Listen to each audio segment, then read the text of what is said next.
अस्सलाम वालेकुम दोस्तों, मेरा नाम है मोहम्मद अली और आप देख रहे हैं अल्फाज से ज़िंदगी टीवी। दोस्तों 29 अप्रैल 2020 को एक बहुत बड़ा पत्थर दुनिया से टकराने वाला है, जिसकी तबाही इतनी खतरनाक तरीन होगी कि ये पूरी दुनिया को ख़त्म कर देगा। दोस्तों ये खबर पूरी सोशल मीडिया पर फैली हुई है, लेकिन सच ये है कि ये खबर झूठी है। इस पत्थर पर सिर्फ आज से नहीं बल्कि साइंटिस्ट इस पर पिछले 20 साल से नज़र रख के बैठे हैं।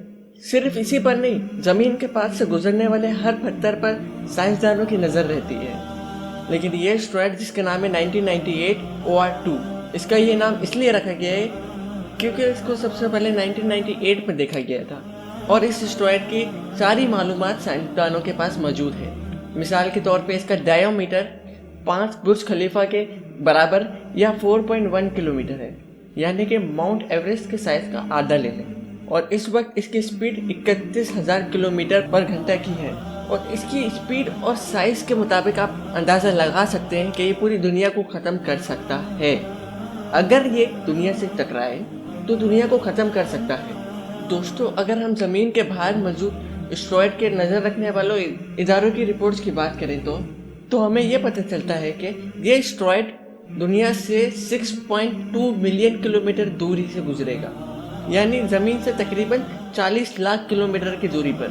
आपको मैं ये बताऊंगा कि चांद हमारी दुनिया से 3,84,000 किलोमीटर दूर है, यानी ये एस्टेरॉयड चांद के फासले से भी 10 गुना आगे से गुजरेगा।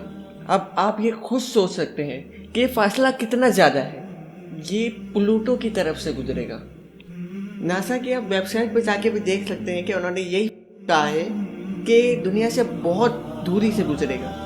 और हम सबसे अहम वजह इसकी लेके ये देख सकते हैं कि क़यामत से पहले हज़रत ईसा की आमद होगी, इमाम मेहदी अलैहिस्सलाम का ज़हूर आएगा, दज्जाल का फितना फैलेगा, याजुज माजुज आएंगे और कई ऐसे क़यामत की निशानियाँ हैं जो अभी पूरी नहीं हुई हैं। तकरीबन पूरी हो चुकी है, लेकिन ये जो आपको मैंने निशानियाँ बताई हैं अभी पूरी नहीं हुई हैं। तो लिहाजा ऐसी झूठी खबरों पे आप भरोसा नहीं किया करें।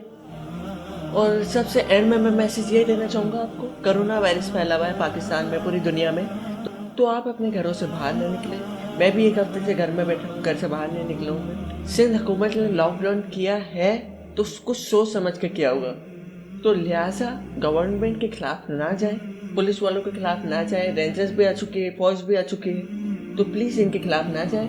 Stay home and save your life. Allah हाफिज़।